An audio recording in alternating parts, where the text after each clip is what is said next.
welcome back to our little parenting show. You join us for this special summer season in the imaginary blanket fort. The baby or toddler is asleep, the windows are open, the Probably a fan. current conditions in the blanket fort under these warm blankets. Cosy with a 70% chance the little ones are going to wake up. I'm Elliot. I'm Dad. Who are you? I'm Emma. This mysterious woman sat across from me. The mum. We have 2 daughters, blah, blah, blah, blah. You know the stuff. I'm sure you're familiar. One bigger one little one. Yeah, that's it. We talk about babies and toddlers and stuff like that. So why are we doing these summer reruns? Because it's going to be the summer holidays and we're not going to have time to consistently record new stuff. We might fit in one now and again, but honestly, it's going to be chaotic. As all those parents know, for some reason, we have 7 weeks off, which is lovely for the kids, but we still have to work and juggle. Yeah. So it's going to be fun. It's the Don't Wake the Baby classics. Yep. Back 2 or 3 years ago when we only had one child, Lily was 3. Yeah. A long time ago now. I've re-edited them, they're shorter, and we've recorded some bonus thoughts about, whether we agree with our past selves, if the experience is different with Lola, our second child. So stay tuned for the end to hear that. But don't skip ahead. Don't skip ahead. I mean, you can if you really want. We won't know. Right, well, let's get on with the episode. Here we go. We're going back in time.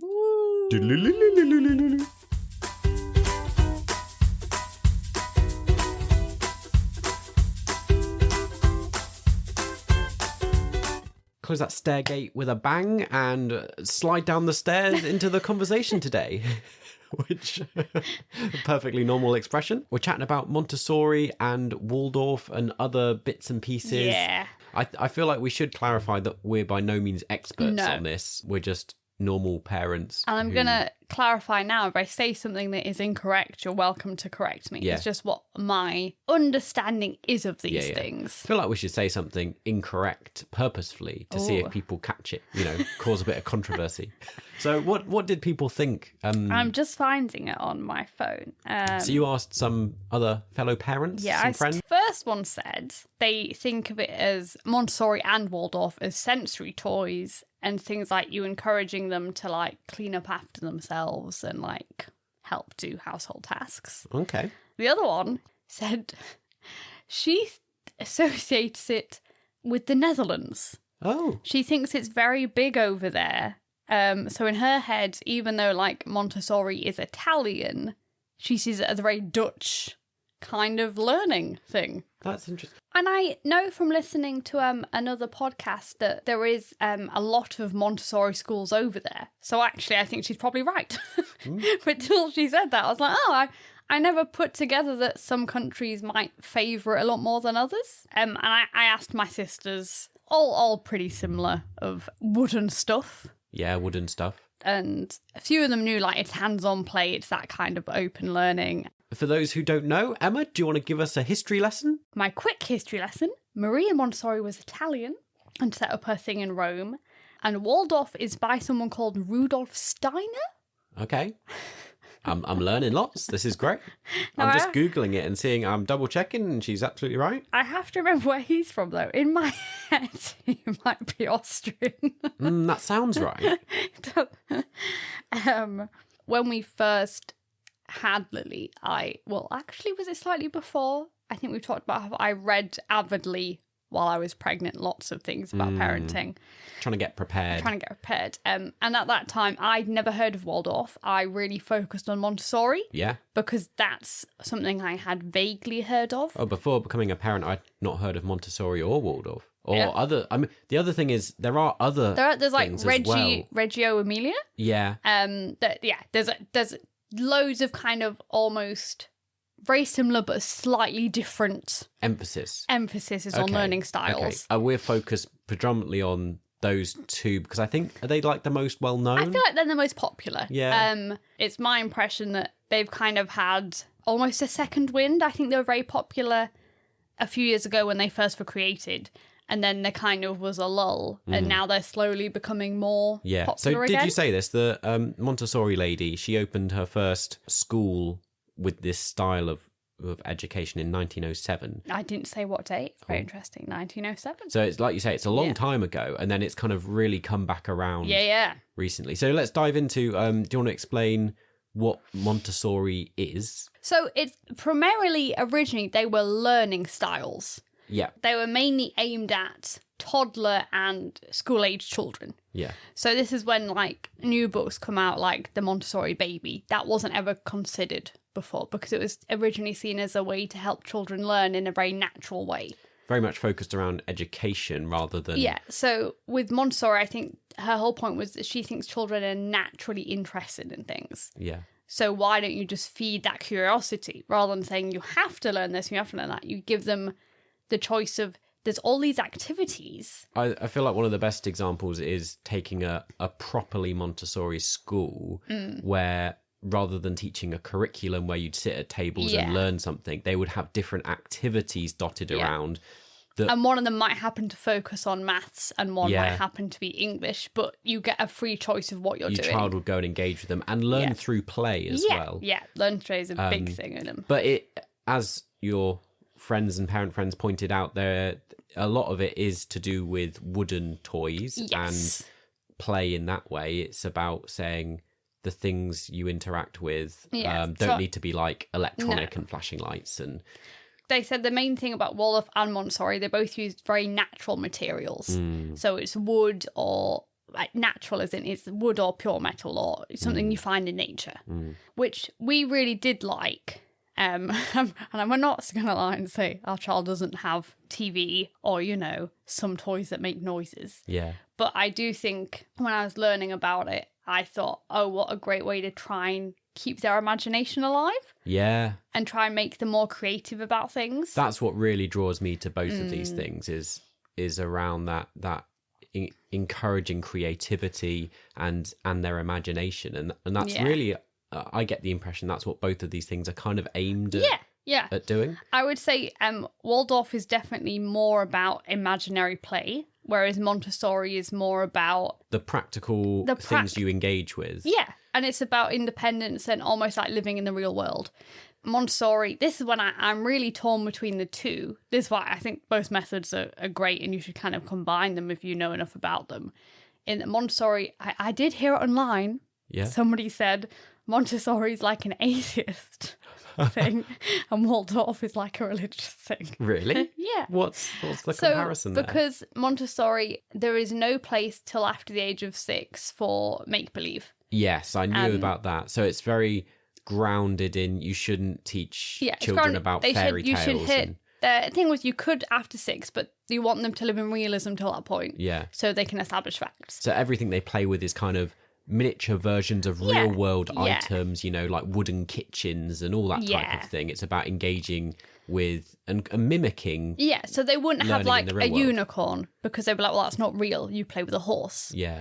Whereas Waldorf is very much on the other side of that, even though they're very similar. Waldorf's all about imaginary play, whimsy, really. Yeah. Waldorf, I first got introduced to it through Bluey. Yeah. And other people may have experienced this even if you don't know the name for it. So Bluey's done a great job of making the whole creative play thing a lot more well known amongst parents.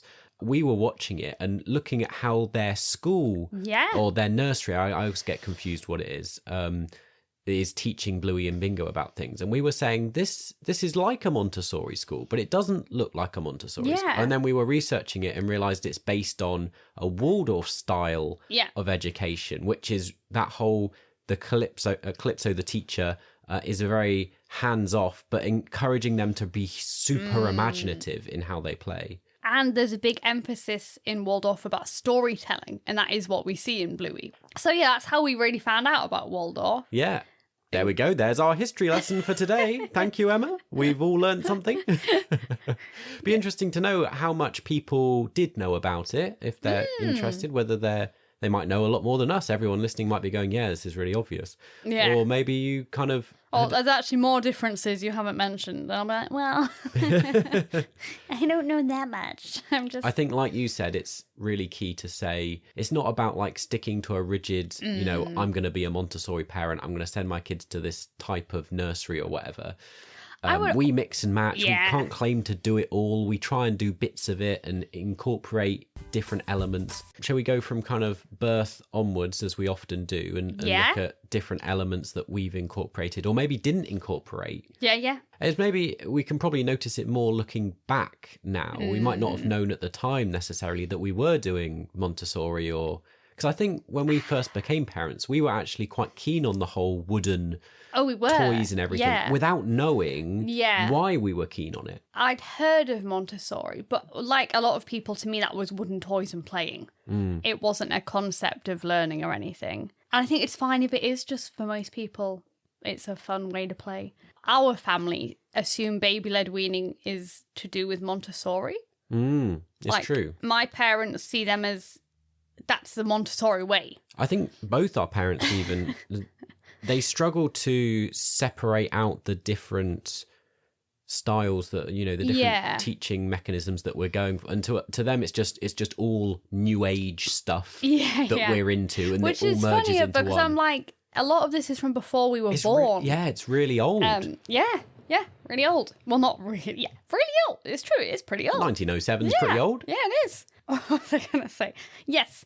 So with Lily, we knew we liked the wooden toys. We like that aesthetic, if nothing else. I remember I'd seen other parents use open cups, which is quite Montessori because it's mimicking what you have but smaller. So it from about, was it 6 months or was it slightly younger? She had her own little glass cup. Yeah, glass cup. And we went into this a little bit in our episode on baby-led weaning. It was like Pyrex stuff, so it was hard to break. But but I suppose, you know, our parents' perspective, and maybe other people as well, I don't know, like the typical thing is to give toddlers plastic. Toddlers, you know, when they start weaning. Or at any point, really, a lot of toys are plastic. A lot of, you know, the plates and cutlery that you give children are plastic. And Montessori was all around saying, mimicking what we have. Mimic what you have, yeah. So she had a glass cup and she had wooden plates and she had metal cutlery. Yeah. I'm trying to think what else we did. Most of our toys were wooden. But I think even you know, Lily turned 6 months around the time we'd got to her first Christmas. Yeah. And so at that point, we had the challenge of people giving gifts and things for Christmas. And I think people had already worked out that we were asking for wooden type stuff and not a load of plastic and flashing lights. Yeah. And also, if people have heard our Christmas episode, my family were all quite honest and blunt with each other. So we almost say to each other, these are things I want, these are things we don't want. So we didn't really have the problem of having to say, please don't get us plastic, because we'd already gone, I would like wooden things. One thing we didn't do, though, I suppose, again, at that point, we weren't super into what is Montessori. We started reading with Lily really early, as they kind of recommend to do. And so we had loads of books by the time she was 6 months, as we do now. We've got books coming out our ears everywhere. The house is full of books. Yeah. And most of those were kind of imaginary stories and fairy tales and things. So that's very not Montessori. Yes, yeah. I think in hindsight, we're much more of a Waldorf family, really. Yeah, Although I'd say so. I didn't know that existed at the time.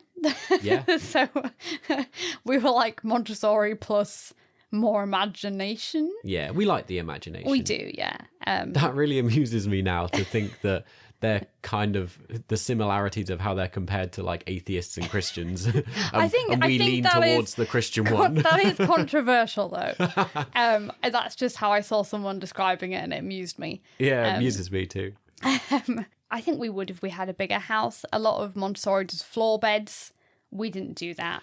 There's a load of stuff. This is a great topic that you've hit on there. The stuff we'd like to do. Oh yeah, man. If we had money, it'd be dangerous. Yeah, so that's really interesting, isn't it? That a lot of the Montessori stuff now, because it's kind of very in fashion, and popular, it's really expensive getting wooden stuff. And I get, you know, plastic stuff's pretty cheap to make, whereas high quality wooden furniture, of course, it's going to cost more money. Yeah, but yeah, there's so many things we'd love to do if we had the space and the money. But that's why I think people shouldn't feel guilty either, because I've seen a lot of things where like, well, you can do Montessori without all the stuff. The problem is you see people with all the stuff and you go, ooh, doesn't that look nice? Yeah. again, this is partially what draws me to Waldorf. Is it Waldorf or Waldorf? I always call it Waldorf. Waldorf. Because that's how it's spelled. Yeah, I think that's right. Yeah. I'm just bad at pronunciation. I think I'm drawn to that because of the way it doesn't feel like it revolves around needing a lot of stuff. It is more about I would say you could imagination. Also go down that rabbit hole that you can get a lot of stuff. Well, you can, can't you? Yeah. Yeah. This links in so much with one of our previous episodes, Yeah. which was around consumerism. And Yeah. we said during that episode that this is almost a 2-part conversation. Yeah. And this is almost the follow-up conversation to that. Yeah. In that it does feel like in many of these instances that businesses and companies are exploiting parents and the way they want to do good things for their children. And Montessori and Waldorf are things that are about helping at your their children. core, it's meant to be simple things and simple that can help. And yet they're just, pumping out loads of stuff that you can buy, and they're trying to push you to buy it and go, isn't this great? Buy all this wooden stuff. It's just so frustrating. But it's true, I'd buy it if I had a lot of money. Yeah. Whew. But you make a good point, because in our consumerism episode, we kind of aired a lot of our frustrations. And this episode, hopefully, revolves a little bit more around how can we actually do some of this stuff without spending money, without things. You don't need it to enable your child to thrive. A big part I've taken from both these things is those play trays. Oh, yeah. People know what they are? Sensory trays. Sensory trays. Excellent. That is the word I was looking for. I've got you. That's what I'm here for. So we started out doing a load of them, didn't we, for Lily? Once she hit was she 6 months? Yeah, I'd say Or a maybe year. 7 to 8 months onwards, we started to really push them. And at this point, I don't think we had a sensory tray to begin with. So we literally had a baking tray. Yeah. Put coloured rice in it. Yeah. Which you just colour with vinegar and you chuck rice in and a food colouring and you mix it up. I need to do this again. Has been a while. And I just do today is a blue theme. So I'd put blue toys in it and blue rice, and she had a little scoop to scoop things with. I think a lot of parents, if you've got children who are in nursery currently, or if you've been to some toddler groups or baby sensory classes recently, or you've got children that are under 5 at the moment, I think you'll be familiar with the whole sensory kind of thing, because again it's quite popular. There's a big push around it. A lot of places are implementing a lot more sensory activities. One of the things I was thinking I'd bring up was around the soft play centres. Oh yeah. Where a lot of them now, our one here in Harrogate has a baby sensory room. It so does. There's sensory stuff in it. But not only that, it has a creative play village. It does, yeah. So a very kind of Montessori and Waldorf style of... Yeah, you can go and do your grocery shop or go to the vet. Because it's kind of Montessori in that it's wooden little buildings and it's very grounded in reality. You're mimicking what people do, what your parents would do. You're pretending to be a fireman or go to the vets or, Yeah. But equally, it's full of imagination and pretend, and that's very Waldorf. I think yes, but I think Montessori, it's not imagination. It has to be about the real world. Yeah, I see. I'm with you. You're right in that Waldorf, it would be like that, but they could be but a fairy's going to the shop. Yeah. It's just that slight difference in emphasis of where the imagination is at. Maybe if there's a dress-up box that has lots of fantasy elements in, that would be a bit more Waldorf. Yeah. And then I was going to say, what steps did we do after that? Because I'll be honest, this is, I think, what's else, but you can spend a long time making beautiful trays and your child might not look at it. Yeah. And if you're following the Montessori way, you're not meant to pressurize them. Yeah. You're meant to let them explore it if they want to, or ignore it. It's a bit like baby-led weaning, isn't it? It's like baby-led play. It's like you follow your child's instinct and help them learn about the world through the way they want to engage with it. That's it. That's exactly it. You've said that beautifully. Oh, why, thank you, darling. I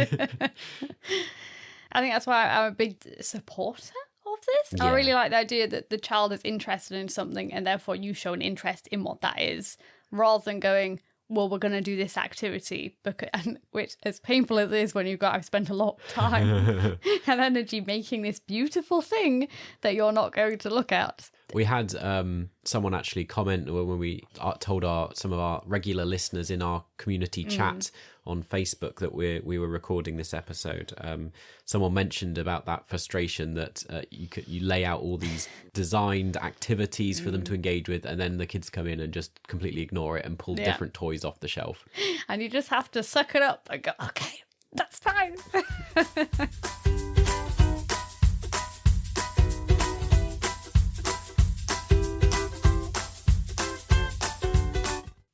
I think they're both very nature driven.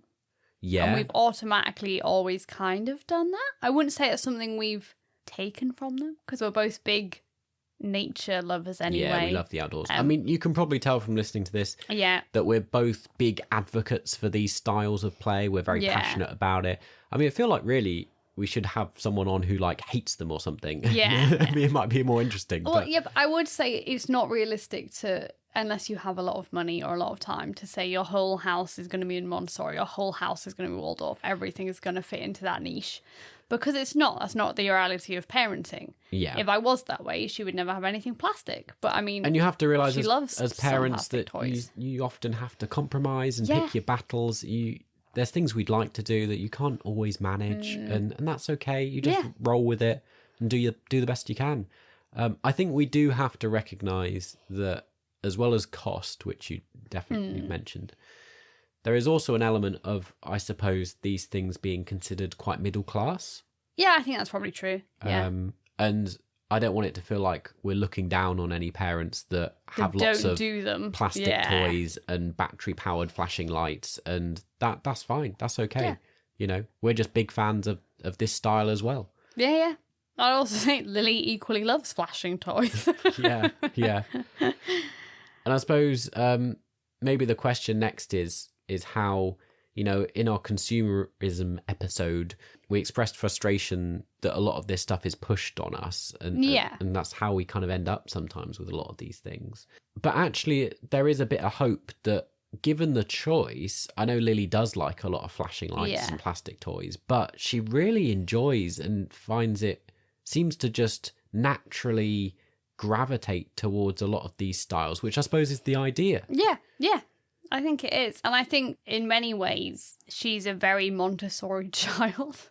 In that a lot of things I've read about them being very independent. And I was like, she is a very independent child. Like, she's clingy with me, but she's very independent in that she knows what she wants. And she's very good when you go out for a meal. She's happy to sit and play by herself and choose what she's going to do. This is something I thought I'd mention, which I don't know if it particularly fits with these styles of play or not, but I feel very proud in hindsight that as a parent, I spent quite a lot of her formative kind of 6 months to a year period when I was in charge of childcare on various days. I would often like leave her to play by herself.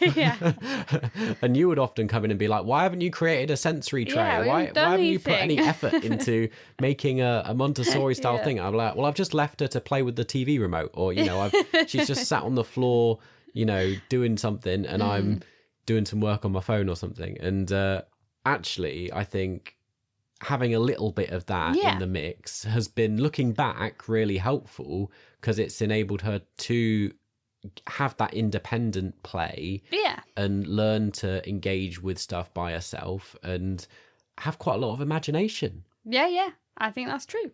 So points to Baba. To Baba. Points for neglect. I'm claiming it. Yeah. I think we do have this pressure that you feel like, especially I felt like I needed to almost do something educational all the time. To be like, oh, well, I need to because it's good for her brain. So I need to do all these things all the time just to, you know, feel like I'm achieving something. I wonder if part of that is we do have a lot of family and friends and, you know, even some of our parent friends who listen to this podcast. We've got quite a few teachers and people who work with children and people who run toddler groups. And there's a lot of influence through all those people who do put a lot of effort into doing a lot of this stuff in the right way. And you pick up on some of that and you go, wow, that's a great idea. We should be doing more let's of that. do that. And I think social media is a huge part of it, in that I used to watch a lot of Montessori Instagrammers and channels, and they seem to do a new activity not even every day, every other hour. And it does make you feel like you've got a lot of pressure to just provide so many activities for them to choose from.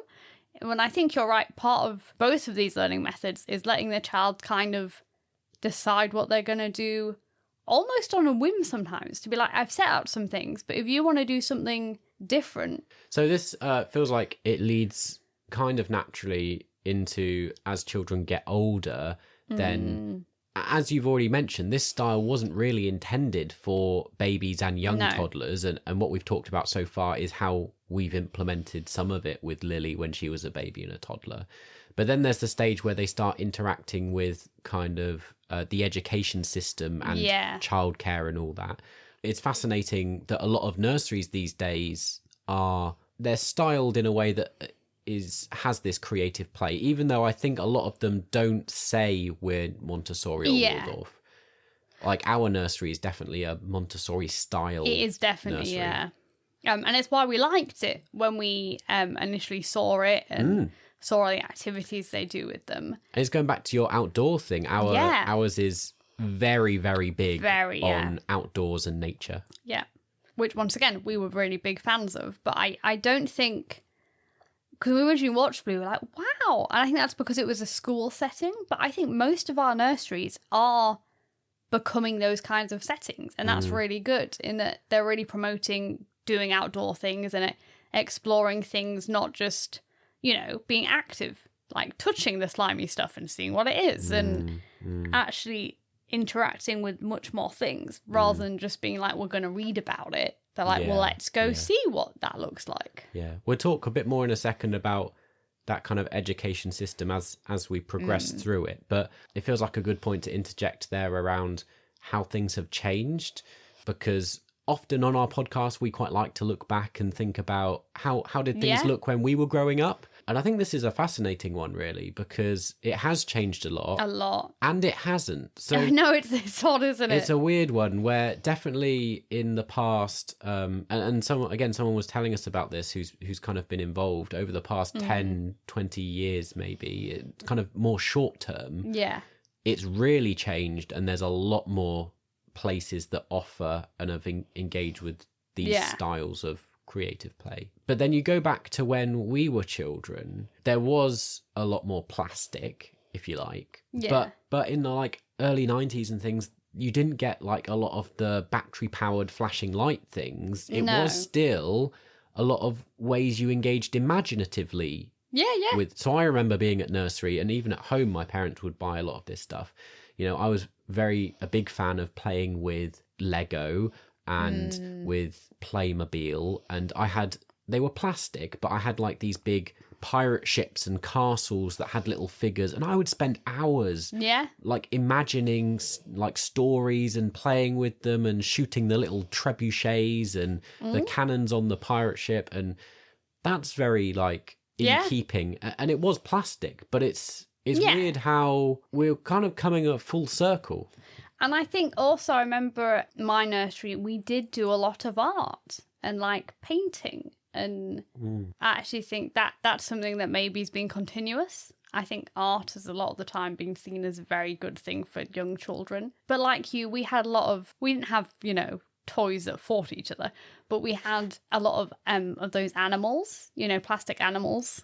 And we'd make Lego houses for the animals, and they'd live in a street, and that it really reminded me of a lot of things Lily plays with now. Yeah. Just hers is often made of wood. Yeah. So it's just made me think, you saying that, how one of the major differences between when we were young and now is particularly around electronics. Yes. And how a lot of that type of stuff has developed and is a big draw for kids. And now there's almost this big push away from that. Well, I read a thing yesterday that really annoyed me about millennial parents and how that we're just parenting with iPads and tablets. And they were really criticising it. And I wanted to be not in a mean way. If our parents had tablets, we would have had them. Yeah. It's not that it's millennials are doing a bad job, they're just giving their children tablets. I'm it's the fact we have tablets available. Yeah. As in, I watched a lot of TV, and I don't think in the grand scheme of things it's affected me. As in, I still was very imaginative as a child. I would say, I mean, it's 50-50, isn't it? Because what a lot of TV is to me and to somebody else might be very different. Yeah. But we were never told, like, they were very liberal, I would say, with most of our television watching. So I often think if tablets had been available, then I think we would have been given them. Lily doesn't have one yet, but it's not something I'm against having. Well, I just find it interesting because many of you might know if you're long-time listeners, but if you don't, I work in, with the church, but I work in digital. I work with technology. And so I'm very invested in promoting technology in a positive light. And for me, I get really frustrated when people blame in technology the same way, for things. I work in the video game industry where both people are very into technology. Yeah. But it frustrated me that they were basically saying millennials are lazy parents because they just give them a tablet. Yeah. I saw something actually, might have even been this morning, where a post on social media that was advocating like the complete opposite against that, supporting parents in saying a lot of people point the finger of blame and say, your kids watch too much screens and too much TV. And they were showcasing how, like, here's the result of my kid watching too much TV. And they'd been watching so much, the Great British Bake Off. Oh, yeah. And they'd been learning how to bake and they'd been really encouraged and they're really enthusiastic. And they'd produced some great, like, pastries. And it was like, and other people in the comments were showcasing how their kids had got into crafting and had done other things because they'd learnt it on YouTube. It's stuff like that. I think it can be actually something really helpful. And it's a complete tangent, but it really annoyed me that they said. Well, I think it's a good tangent. It's a good example of how I think technology is just a tool and it can be used positively or negatively. Yeah. And I think these styles of learning that are all around mimicking and imagination can be applied to parenting with technology. That's true. Montessori and Waldorf aren't inherently shunning technology and saying you should have no screen time. Especially when they were made, there wasn't that level of technology around. They were made in 1907 and 1912. Of course, they had no concept of how does technology integrate with this. Yeah.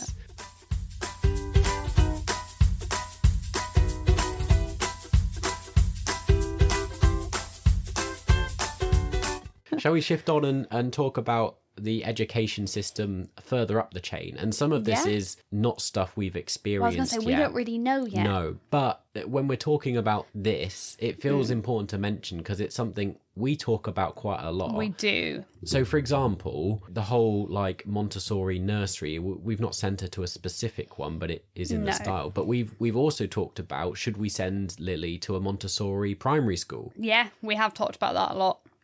And it'd be fascinating to know if we've got any listeners that have experience of that. Yeah, or how do they find it? Because as you've heard, we're big fans of this style of learning, and so it frustrates us then that a lot of the typical education system is just so counter to it. Like we look at what happens in Bluey and go, that looks amazing. Great, yeah. Like, I wish Lily could experience that. Especially in a primary school setting, because like I said, I think nursery's catered for really well. Yeah. And I don't know, because it probably depends on your primary school how strict they are with curriculums and what you have to learn.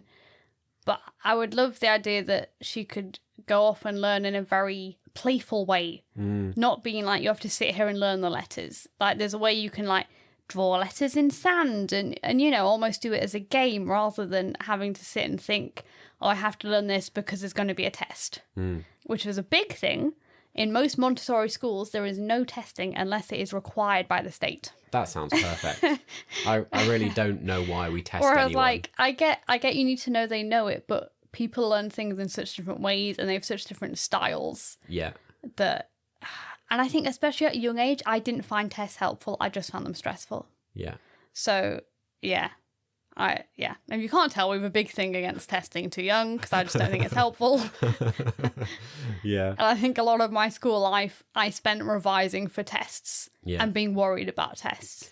It probably affects us quite a lot that we're both self-sufficient is not the right word. We're very good at independent learning. We're both very self-motivated We are.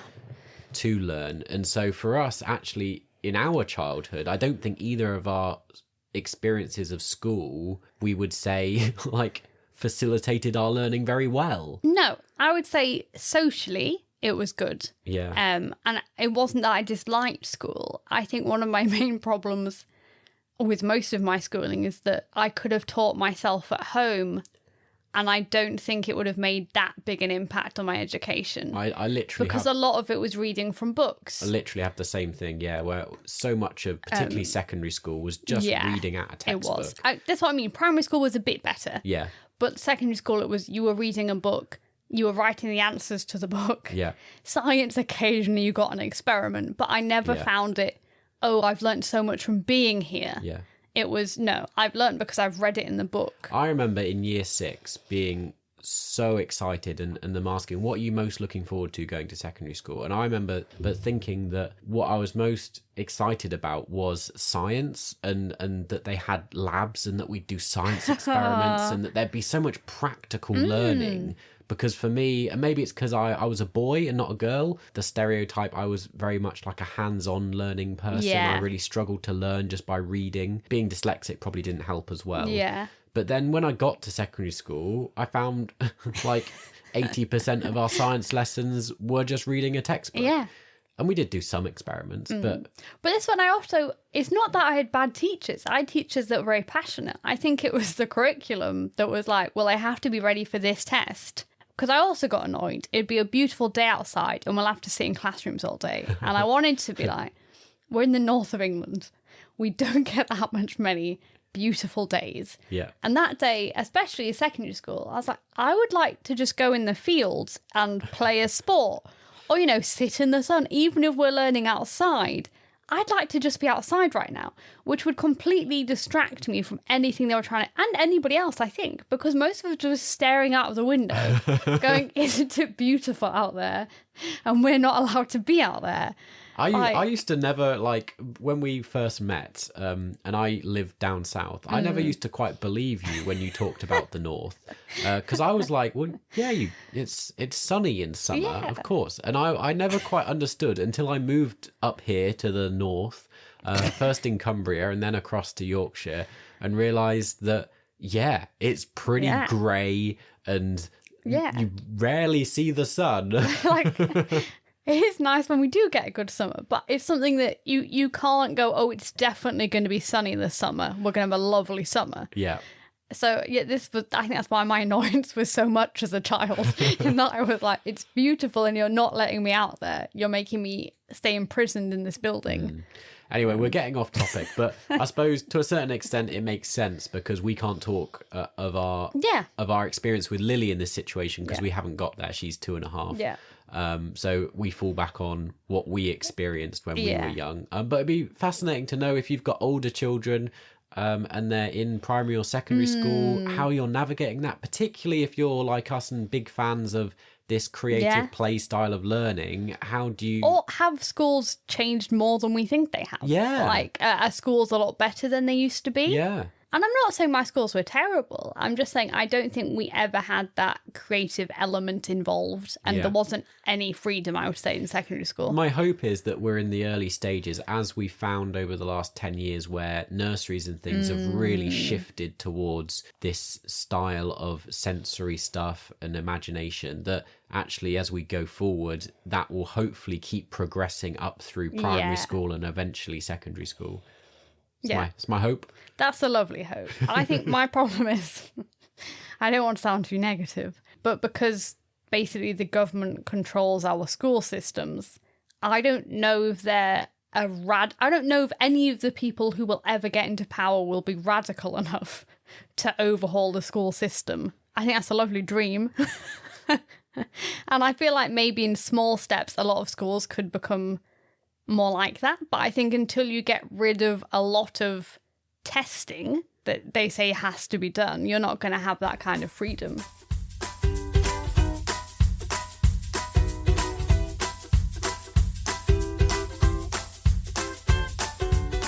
What was this one? Sorry, I've already forgotten.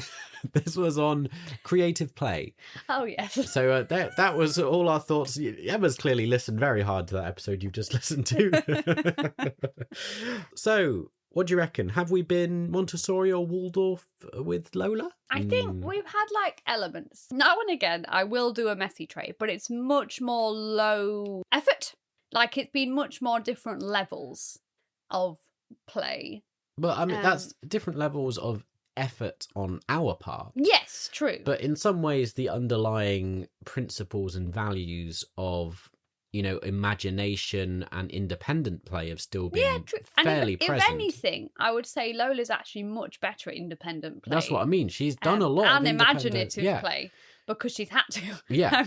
Often she's left to her own devices and is running around. Not like completely. Like there's someone with her. I mean, like we're there, but like she's running between rooms with a pram and a baby. Yeah. She often goes to the shop. Yeah. She often now pretends to go to school. She puts Lily's bag on and goes, bye, school. Wanders out the door. Yeah. Obviously, this is more in the last, like, 6 months. Yeah. Now she's, like, nearly 19 months. But, yeah, no, she's very good at pretend play. I would say it's just not being as intentional by us. I think before we put a lot of effort into it, which maybe is the point that you shouldn't have to put a lot of effort in, because it is kind of natural. But she's definitely seen more TV than Lily saw. Yeah, and we discussed in last week's summer episode about like toys and stuff, and I think we definitely haven't got as many like wooden toys as we tried to get with Lily. I would say that is partly because Lola is quite, I don't want to say violent. Enthusiastic? Yeah, over enthusiastic. So she throws things a lot more. It's a bit dangerous to give her something as solid as wood. Yes, you don't like to give her anything heavy. Yeah. So we veered off that quite a bit. I mean, I also don't really give her many plastic things because that also can be violent. But she does have some of the wooden things that we've kept from Lily's time. Yeah. You know, they've survived very well because they're good quality. Some other bits that have been a mix of success and less successful. Drinking out of open-topped cups, the glass cups. We tried again, like we did with Lily, just as we described in this episode. It kind of worked. She will at the minute, like last night she did because Lily was drinking out of one. But she much prefers her bottle. And once again, it's risky because she will throw stuff. Yes. It's just... Because we used to do open cup for every meal. Now we normally do open cup for one meal because she's so messy and chucky with things. Don't know if chucky's a word, but she likes chucking stuff. On the flip side, we've transitioned much quicker to the Montessori approach with like a kid's table to eat off of. Definitely. And including her in the like grown-up sort of setup. Oh yeah, and she like helps set the table now because she sees Lily set the table. So when it's just me and Lola eating, she gets the plates out for everybody, like everybody's there. But I mean, this is a very Montessori approach to include them in all this stuff, to let them have their own, you know, sized little, you know, be involved in things that are appropriate, just all that stuff. It's just mostly driven because she has an older sister and she wants to copy her. It's happened very naturally, really. Yeah. We're also at the same nursery. So, we are, like, all our conversation there about why we really like the nursery for Lily is exactly the same for Lola. Yeah. And, I mean, that's excellent. We did have a long conversation about things like Montessori Primary School. Yeah, yeah.